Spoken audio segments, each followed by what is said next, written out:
Sir, there's been a mistake. Seat 1A is not yours. Please move to another row. In that instant, the entire cabin froze.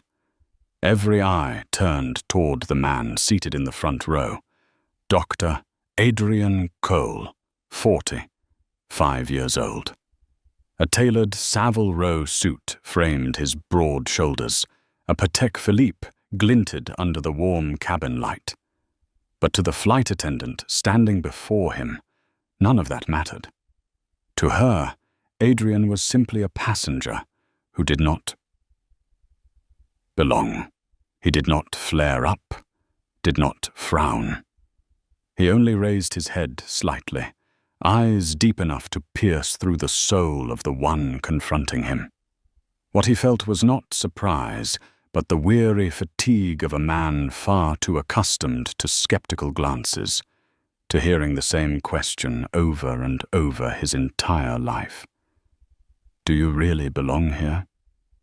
Just 30 minutes earlier, in the VIP lounge at JFK, the scene had been entirely different.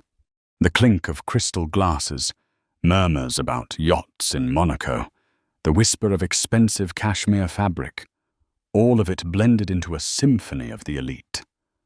Alone in one corner sat Adrian, silent, unassuming, yet his very presence pulled attention the way gravity bends light.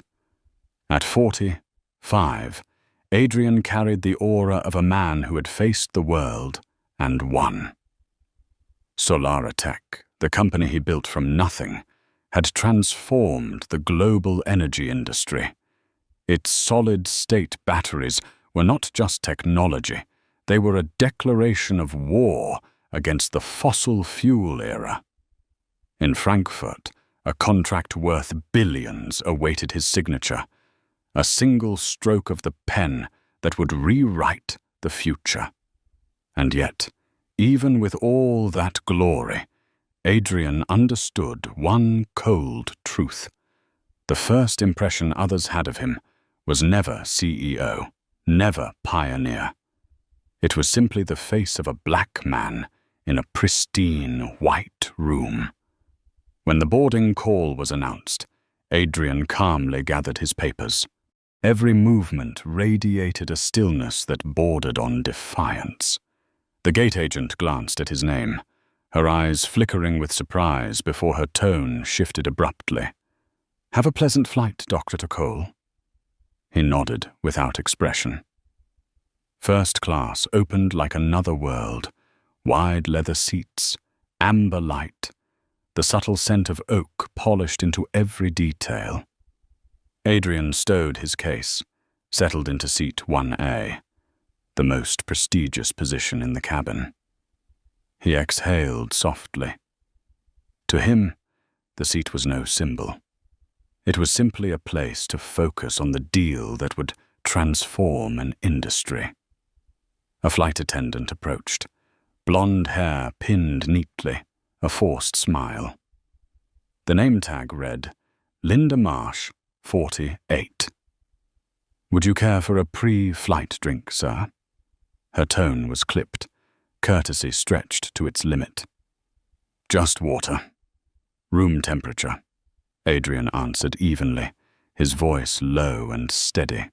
As Linda turned away, Adrian caught the glance she cast, as if he were an anomaly that didn't fit within this curated scene of luxury. He was used to it, too used to it. He opened his tablet, scanning growth charts, each line a steep arrow cutting through the old market. A faint smile touched his lips. This was proof no one could deny. But prejudice required no logic. It only needed a moment, a glance, a single word. The click of heels echoed down the carpeted aisle. A woman entered, Margaret Ellison, 58, draped in Chanel, clutching a Louis Vuitton bag and a pampered little dog. She carried herself like proof of inherited privilege, sweeping into first class as if she owned it. Her eyes landed on Adrian. The corner of her mouth curved. Isn't there some mistake here? Seat 1A is mine. It was not a question, but a declaration. A declaration that her entitlement outweighed tickets, procedures, even numbers. And for Linda Marsh, who had been waiting for such a cue, it was an unspoken command. Sir. Linda's voice now rose, cold and sharp. There seems to be a system error. Seat 1A is not yours. In that moment, Adrian closed his tablet. His gaze rose slowly, locking first on Linda, then Margaret. No raised voice, no wasted gesture. Only silence, heavy as a storm about to break. A silence that signaled the battle had begun, though neither woman realized they had just provoked the wrong man. The atmosphere in first class shifted instantly. Whispers rose like wind seeping through cracks, spreading quickly across the rows. Dark-suited executives, a famous actress hiding behind a fashion magazine, a handful of millionaires accustomed to the front row. All of them stole discreet glances toward the seat 1A. Adrian Cole sat upright, eyes never leaving his challengers. He had weathered thousands of negotiations, staring down bank chairmen, industry ministers, cunning billionaires. Yet the look in Margaret Ellison's eyes was achingly familiar, doubt laced with disdain. Margaret tilted her head toward Linda Marsh, lowering her voice but loud enough for others to hear. It must be a system error. My husband, Robert Ellison, is this airline's most important client. He will be furious if he finds out I was forced to sit in row 3. Her words dropped like acid into the cabin, drawing frowns from several passengers. Linda Marsh immediately straightened, as though handed the justification she had been waiting for. She moved closer to Adrian. Sir, her voice now firm, this passenger is a long-time Platinum Elite member. We typically reserve seat 1A for special clients like her. It seems your ticket may have been mistakenly upgraded. Adrian closed his tablet lightly, his fingertip still resting on its cool carbon case. He raised an eyebrow, his voice low and steady, without a ripple. The ticket was booked 3 months ago. The boarding pass scanned 10 minutes ago. Both clearly say, Seat 1A, name Adrian Cole. I don't see any mistake. That calmness landed like a counter-blow. Linda faltered for a moment, but Margaret quickly cut in. Oh, please don't argue. Obviously, he's not the type who usually sits here. Give up the seat to the right person. You'll be thanked for it. A few passengers raised their brows. Others quickly dropped their eyes, feigning interest in their entertainment screens. No one dared intervene. The air grew heavy, as though the cabin itself had dipped 1,000 feet lower. Adrian inhaled slowly. In his mind, the face of his late father appeared. The man who once wore a porter's cap at Grand Central Station, bowing beneath countless scornful stares. His father's voice echoed from the past. They will try to trap you inside their box. Don't waste your strength breaking it. Build your own floor instead. Adrian's lips curved in the faintest smile. He did not argue. His silence only stoked Margaret's impatience. She placed her hands on her hips, her voice shrill. Linda, call the cabin manager now. I will not sit in 3B while my seat in 1A is taken. The sharp cadence of footsteps approached from the front. Daniel Wu, the purser, appeared. A man in his 50s of Asian descent, his expression tense, his professional smile fixed in place. His glance flicked from Margaret to Adrian, and in that brief instant, Adrian read it clearly. A choice had already been made. A choice in favor of superficial wealth and status against the customer being pushed aside. "Mr. Cole," Daniel lowered his voice, polite yet hollow. "There seems to be some confusion. To avoid further trouble, please move to seat 3B. It's just as comfortable." The words sliced through the taut silence like shears snapping a string. A few passengers exhaled, believing the matter resolved. Margaret smiled in triumph, stroking her little dog, as though soothing the prize she was certain was hers. But Adrian did not move. He raised his head, his eyes blazing like forged steel. One word fell, heavy as a hammer strike. "No." Linda paled. Daniel faltered. Margaret let out a mocking laugh. The cabin tilted into a vortex of silence. Inside Adrian, fury boiled like magma trapped beneath ice. He knew this moment was only the prelude, and within minutes these people would discover a brutal truth. The man they had tried to belittle was not just another passenger. He was the one who held in his hands the fate of hundreds of millions of dollars tied directly to this very airline. First class was plunged into silence. Only the low hum of the engines vibrated up from beneath the wings. Every gaze felt like a needle aimed at seat 1A. On one side sat Dr. Adrian Hull.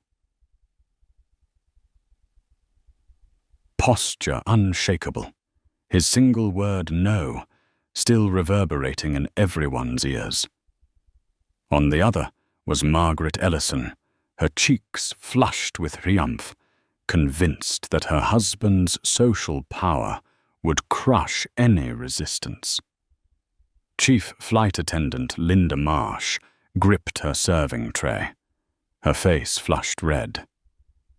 Purser Daniel Wu stood in the aisle, forcing a diplomatic smile, though sweat dotted his forehead.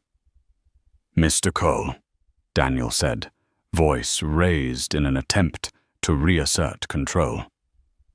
"I am the highest authority in this cabin. To ensure this flight departs on schedule, I am ordering you to move to seat 3B immediately.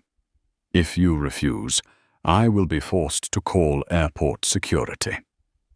The final words landed with the sharpness of a blade, driving him into a corner. Margaret let out a cutting laugh. "You see, in the end, order must be restored. Men like him, they were never 1A. A sharp gasp came from seat 2A. The famous actress who had been hiding behind a fashion magazine, her eyes wide with shock at such blatant prejudice. An elderly businessman in 1B cleared his throat, then lowered his gaze, choosing silence. Adrian lifted his head slowly. His eyes locked on Daniel's, cold and precise, like a surgeon's scalpel. "You claim this is cabin seniority policy. Then show me where that clause exists in Aero Global's contract of carriage." Daniel faltered. Linda glanced quickly at Margaret, then back to him. The hesitation lasted only a few seconds, but it was enough for everyone to sense the truth. The excuse was fabricated. Adrian continued, his voice steady, deliberate, like a formal indictment. "My ticket confirms seat 1A. My boarding pass says the same. The ground staff welcomed me through proper procedure. I see no system error here, only the prejudice standing right in front of me." The air thickened. A few passengers inhaled sharply. A woman in 2C muttered, "Oh my God," before falling silent. Cornered, Daniel hardened his tone. "Mr. Cole, this is a direct order. If you refuse, we will call security to board this plane. You will be removed from this flight immediately." The heavy threat dropped like turbulence, rattling the cabin. Linda nodded eagerly, her eyes glinting with satisfaction. Margaret sat straighter, smiling broadly, certain victory was within reach. But Adrian did not move. He leaned back, shoulders relaxed, his voice flat as steel. "Do it." Daniel froze. Linda blinked in disbelief. Margaret's painted lips stalled mid-smile. Adrian slowly placed his tablet on the tray table, folding his arms across his chest. "By all means, call security. I would very much like to hear them explain this policy you have just invented.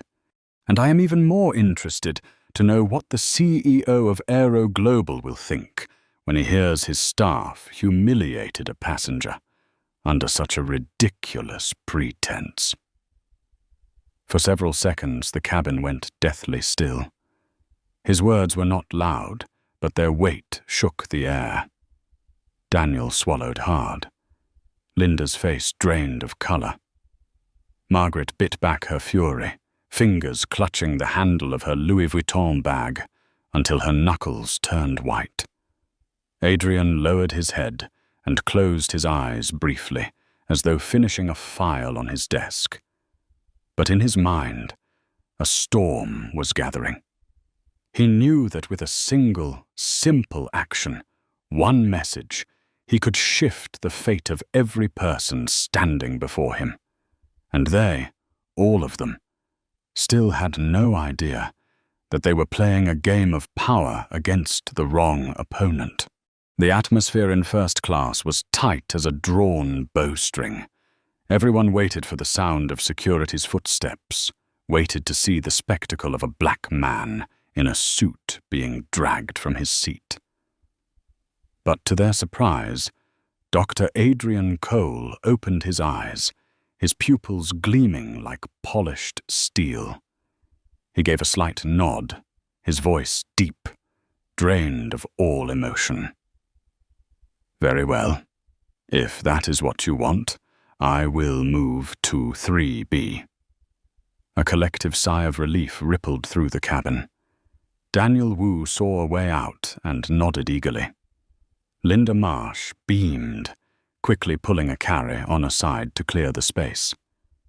Margaret Ellison burst into laughter, stroking the fur of her tiny dog as though she were raising a champagne glass in victory. "You see, in the end, you always return to your proper place," she said smugly. Adrian gave no reply.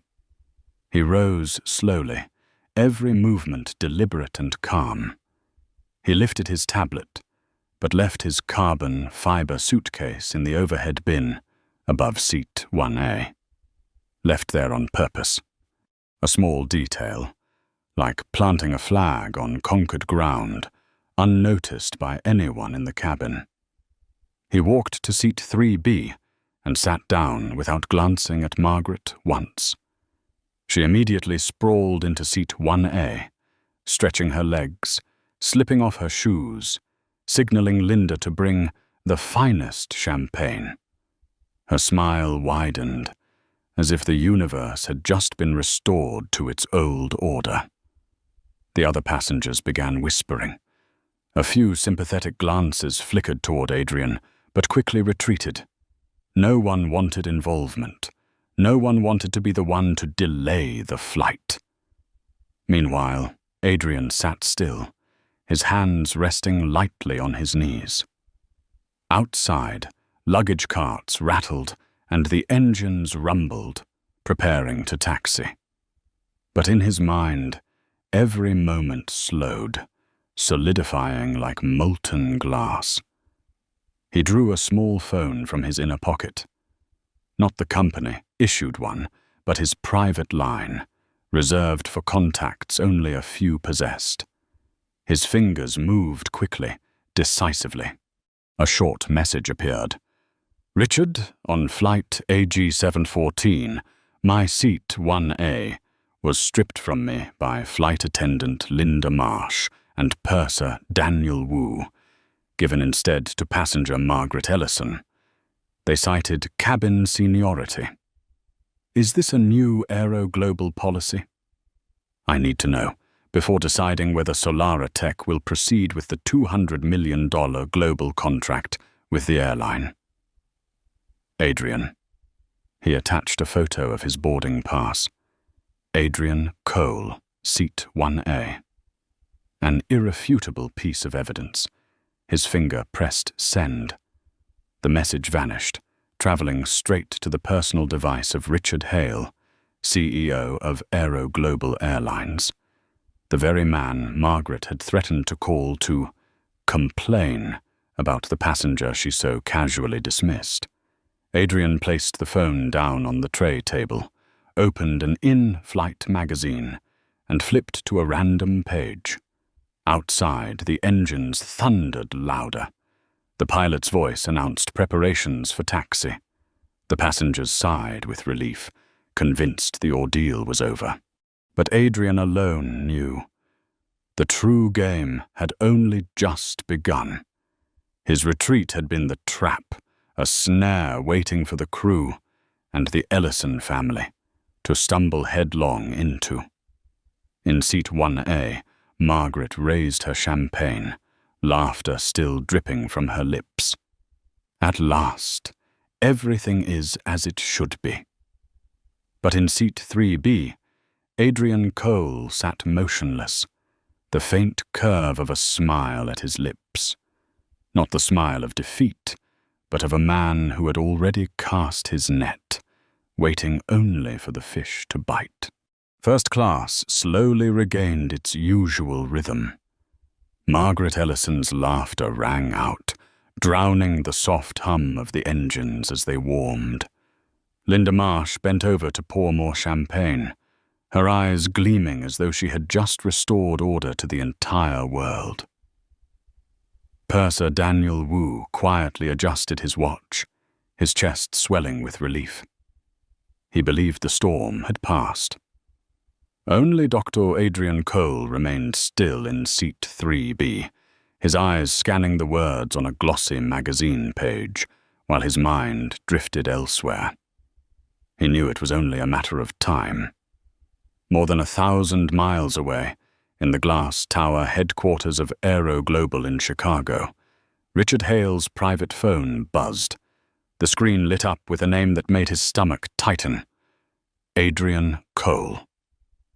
Even before opening the message, Richard felt a chill creep down his spine. Just weeks earlier, he had bent over backward to negotiate for Aero Global's chance at securing a $200 million contract with Solara Tech. It was not just a contract, but a lifeline in the brutal post-pandemic airline market. His fingers trembled slightly as he opened the message. The blood drained from his face as he read. A photo of a boarding pass stared back. Seat 1A. Name Adrian Cole. Beneath it, calm yet razor-sharp words. Is this Aero Global's new policy? I need to know before we decide to finalize our contract. Richard felt an empire collapsing in his gut. There was no time to think. His phone lit again as he typed an emergency directive straight into the global operations system. Back in first class. Daniel Wu was walking past the aisle when the company-issued device in his pocket vibrated violently. He glanced at the screen. A single line glowed red with internal priority code. Flight 714, ground immediately. Await further instructions. E.R.H. Daniel's face went ashen, the blood draining completely. Linda, standing nearby, caught a glimpse and felt her own heart skip. What is it?" she stammered. "She-Hulk." Daniel said nothing. He stood frozen, his eyes locking on seat 3B, where Adrian calmly flipped a magazine page, the corner of his mouth curved ever so slightly. In that look, Daniel understood everything. The man he had just humiliated was no ordinary passenger. He was not someone to be pushed aside. He was the one person who held the power to end their entire careers. In the cockpit, the pilots were preparing to taxi when the intercom crackled with a sudden command. "Stop! Do not move from the gate. This order comes directly from the CEO's office." The words spilled into the cabin speakers, leaving passengers stunned. Margaret furrowed her brow. "What now? I paid for service, not to sit around waiting," she snapped, snapping her fingers at Linda, still oblivious to the tidal wave rising beneath her feet. Around the cabin, murmurs began. Some passengers exchanged nervous glances, noting the unusually tense faces of the crew. Daniel set the device down with trembling hands, sweat dripping down his collar. Linda reached for his shoulder. "Daniel, what's happening to us?" He turned to her, his eyes wide with panic. "We just destroyed our own careers." Adrian closed the magazine and lifted his head. He wasn't angry. He wasn't smug. His gaze was calm, steady, and heavy. The look of a judge delivering a verdict. Linda shivered. Daniel dropped his eyes to the floor, barely able to breathe. And Margaret, still seated in 1A, her tiny dog resting across her lap, remained blissfully unaware that the seat she had fought so hard to claim was, in truth, her very own seat of execution. The engines that had been rumbling in preparation for taxiing suddenly quieted, leaving an unfamiliar emptiness in the first-class cabin.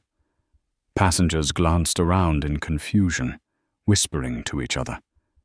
No one understood why the plane had stopped at the gate. The forward cabin door swung open. The sharp sound of measured footsteps sliced through the silence. Patricia Gomez, senior supervisor of JFK Airport, appeared in a crisp uniform, her eyes as cold and sharp as blades. Behind her stood two security officers, faces stiff and unreadable. The cabin fell into absolute stillness. Linda Marsh turned pale. Daniel Wu instinctively stepped back half a pace, his palms slick with sweat. Margaret Ellison frowned, her chin raised high. Still convinced this arrival was to help resolve her inconvenience.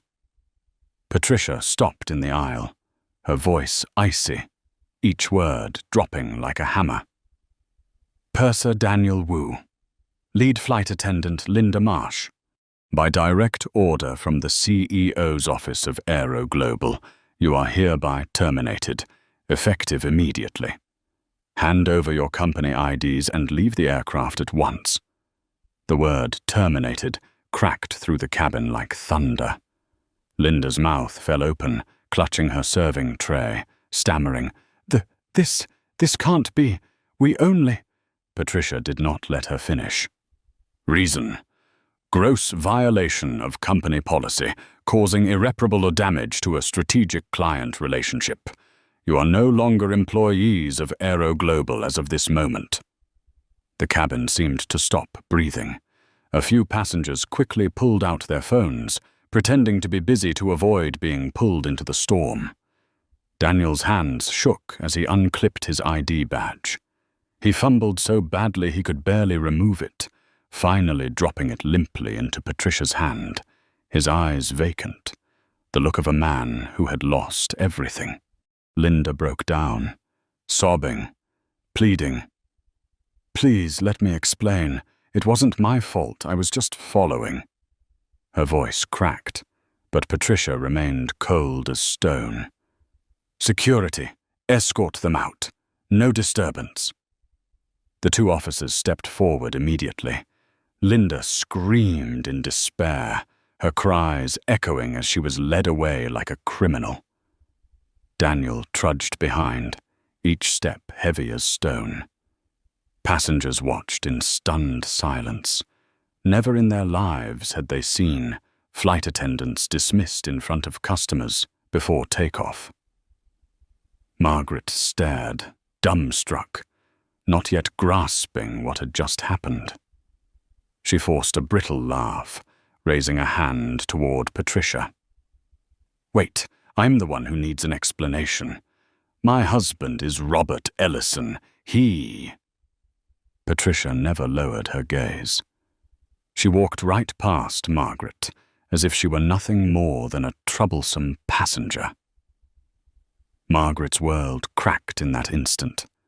At seat 3B, Adrian Cole closed his magazine and rose calmly to his feet. No anger, no raised voice. He simply walked back toward seat 1A. Patricia bowed her head slightly toward him, her tone full of respect. "Dr. Cole, on behalf of the airline, I extend our deepest apologies. Seat 1A is ready for you. A replacement crew is already on the way." Adrian gave a small nod, his eyes sweeping the cabin with quiet composure. He did not look at Linda or Daniel. Their careers had been destroyed by their own prejudice. He did not spare a glance for Margaret either, now trembling in her seat, her small dog whining nervously in her lap. He sat down in seat 1A, the very place where he had been humiliated minutes earlier. But now the cabin was utterly silent. No contempt, no doubt, remained. Only fear and a hushed reverence. In that moment, everyone understood. Victory does not belong to the loudest voice. It belongs to the silent weight of true power. And the man they had dismissed as unworthy was, in fact, the one who held the fate of the entire airline in his hands. The first-class cabin still trembled in the aftermath of the storm that had just swept through. Linda Marsh and Daniel Wu had been escorted off the aircraft, leaving behind a silence as heavy as a funeral. A replacement crew hurried in, bowing repeatedly to Dr. Adrian Cole, their eyes betraying fear they could not hide. Margaret Ellison sat pressed into seat 3B, the very seat she had scorned only minutes before.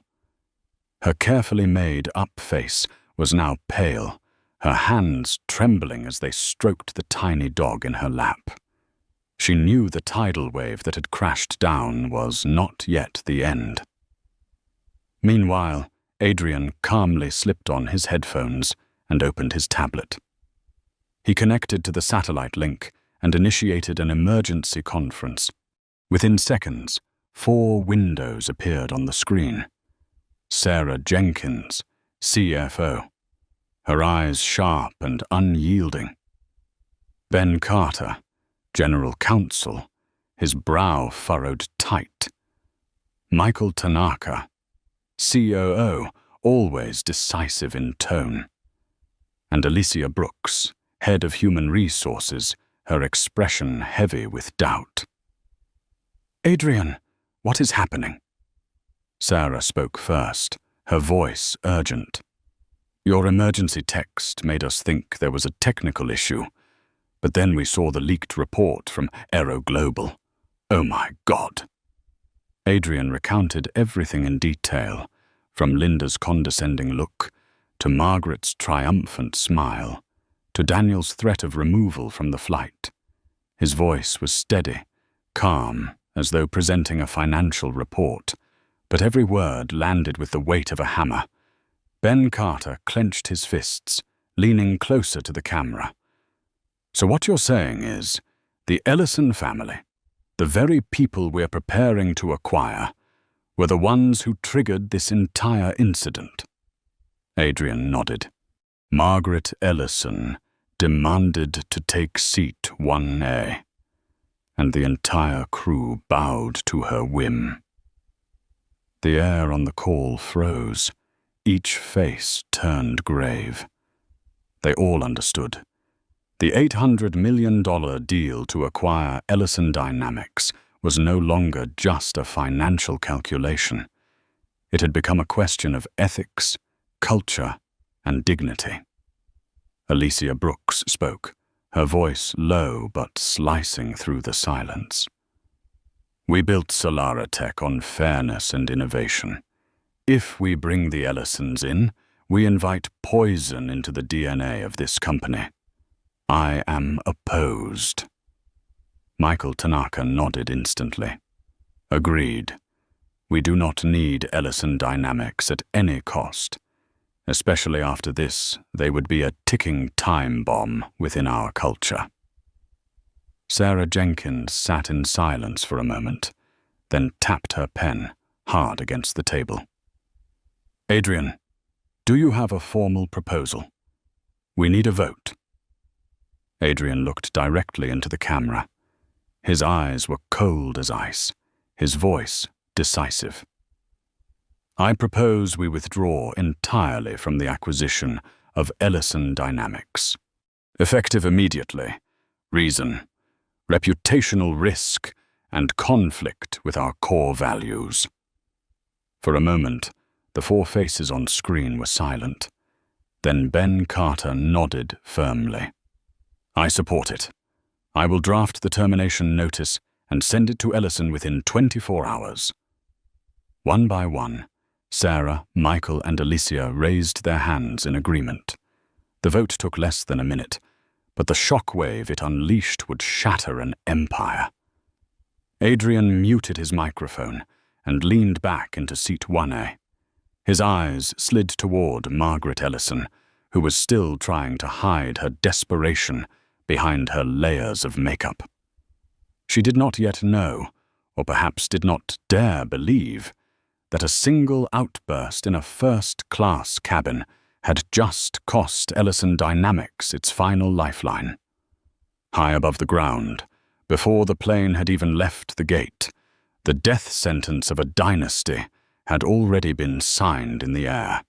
And it had not come from a boardroom full of shareholders, but from the moment a woman underestimated the wrong man in seat 1A.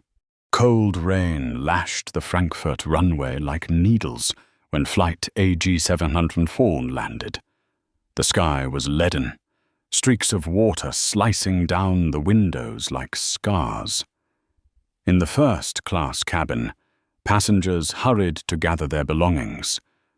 Only one man remained still, calm, his gaze distant. Dr. Adrian Cole. He knew the real battle had only just begun. The cabin door opened, and a figure appeared at the jet bridge. His $1 million suit was wrinkled, his eyes bloodshot from sleeplessness, his face haggard. Richard Hale, CEO of Aero Global. A man once known for his icy authority and unshakable power. Now looked like someone fleeing a burning house. He had flown through the night on a private jet just to be here. Richard rushed forward, his voice hoarse. Adrian, I have no words strong enough to apologize. Adrian stood tall, his dark eyes unreadable, giving nothing away. He let Richard speak, let each word fall into the heavy silence of the terminal. What my employees did is unforgivable, Richard blurted, his hands trembling. I have fired them. We will launch a full investigation, change our policies, retrain from the ground up. I swear, this will never happen again. Adrian tilted his head slightly, his voice low and cold as steel. Richard, your employees did not make a mistake. They merely reflected a culture you have allowed to fester for too long. The problem was never one flight attendant or one purser. The problem lies in the way your people look at a customer and decide who is worthy. Richard stammered, desperation in his eyes. "Adrian, please reconsider. Don't let the Solara Tech contract fall into the hands of our rivals. Aero Global needs you. The market needs you." Adrian cut him off, his eyes suddenly blazing. "No. What I care about right now is not your contract. It's her, Margaret Ellison." Richard froze. "Robert Ellison's wife?" Adrian nodded, his voice rumbling like distant thunder. "She was the one who started it all. And her husband Robert, the CEO of Ellison Dynamics. We just held a meeting in the air and agreed. The acquisition of Ellison Dynamics is finished." The words fell like a bomb. Richard went pale, stumbling back half a step, his body drained of strength. He knew too well. Ellison Dynamics was already teetering on the edge. Losing Solara Tech was like a ship with a gaping hole in its hull, sinking in open waters. And Aero Global, whether by accident or complicity, had just become the direct reason the deal evaporated. In that instant, Richard realized he had not only lost his biggest customer, he had triggered a chain reaction that could drag both empires into the abyss. Adrian walked past him slowly, never looking back. His voice rang out, deep and resolute, echoing through the suffocating air of the jet bridge. "They looked down on me because of my skin. You looked down on me because of my silence. And both will pay. In full." Richard stood frozen, watching Adrian's straight figure fade away. At the far corner of the terminal, Margaret Ellison staggered out, her face chalk white, her makeup smeared by tears. She had just received a message from her husband. Solara Tech had pulled out of the deal. Everything was lost. In her mind, Adrian's final words thundered like a verdict. They will pay, in full. And she understood. The seat 1A she had fought to claim at any cost was the very seat that had just signed the death warrant of the Ellison Empire. News traveled faster than a storm. Within just 48 hours after flight AG 714, the financial markets were in turmoil. The phrase, "Solara Tech cancels Ellison Dynamics deal," dominated economic headlines, sending shockwaves of panic through investors. Ellison Dynamics stock went into free fall, percentage points vanishing like dust in the wind. Creditors who had been waiting on the sidelines now pounced, calling in debts all at once. Within a single week, the once proud conglomerate was forced to file for bankruptcy. Inside the vast Greenwich mansion, Robert Ellison sat frozen before the screen. The red words "trading halted" flashed like a blade cutting into his heart. He knew his life's work had not ended at a negotiating table, but because of his wife's reckless arrogance on a single flight. Robert's hands trembled as he picked up the phone. On the other end, Margaret sobbed uncontrollably. "Robert, you have to believe me. I only wanted seat 1A. I didn't know it was him." Robert dropped the receiver, unable to utter a word. In that moment, he understood with piercing clarity. Margaret's blind pride had destroyed not only their marriage, but also the empire he had built with his own blood. The mansion was seized. Cars, yachts, priceless paintings, all stripped away. Margaret Ellison, once striding proudly through glittering soirees, now shrank into a dingy apartment, left only with memories of that fateful moment in seat 1A, the moment that transformed her from tycoon's wife into someone despised. In New York, the fate of the two who once strutted through first class was no better. Linda Marsh, dismissed for serious misconduct, sent applications everywhere. But every time her resume was submitted, the answer was the same: rejection. Her name had become synonymous with the Aero-Global scandal, a warning whispered across the industry. Don't even think about hiring her. In her final days as a flight attendant, Linda sat alone in her cramped apartment, staring at the faded uniform hanging in her closet, as though staring into her own life, once glamorous, now nothing but a withered memory. Daniel Wu, the purser who had once taken pride in his authority in the sky, also fell. No airline would touch a manager publicly disgraced for bowing to prejudice and false power. After months of unemployment, Daniel accepted a night shift managing a warehouse. From the chime of boarding calls to the creak of forklifts, from first-class cabins to cold storage aisles, his career ended in darkness without applause, only the sterile beep of barcodes. By contrast, Dr. Adrian Cole paid no mind to those who had crumbled. In Frankfurt, he signed a historic contract with the German automaker, officially ushering in a new era for Solara Tech.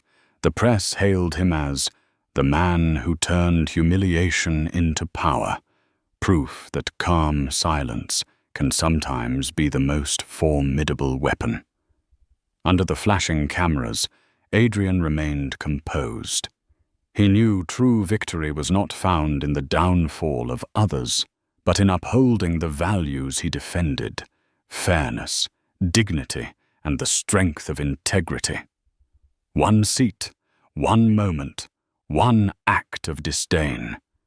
Yet its consequences spread like a tsunami, toppling an empire, crushing the pride of the arrogant, and leaving a permanent mark on the history of aviation.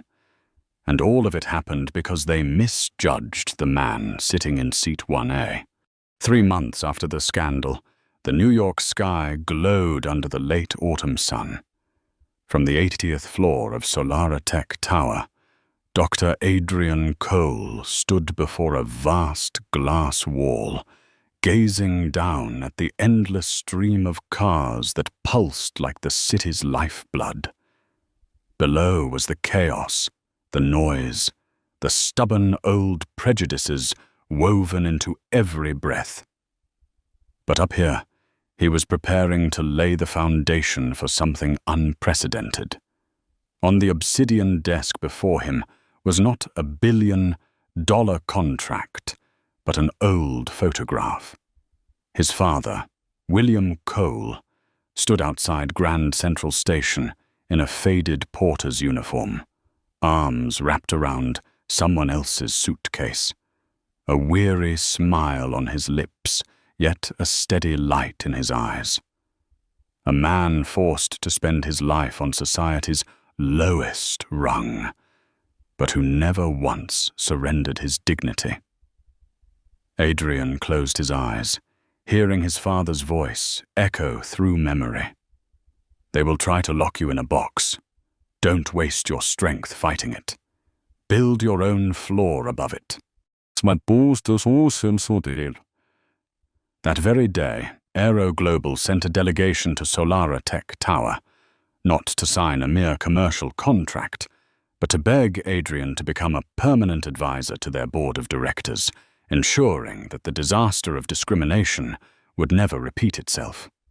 Across the table, Adrian faced CEO Richard Hale. His gaze was no longer cold, but contemplative. "I will accept," Adrian said slowly, "but under one condition." Richard swallowed, his voice urgent. "Any condition, Adrian." Adrian leaned forward, his voice deep and unwavering. "We will create the William Cole Scholarship Fund, jointly supported by Solara Tech and Aero-Global.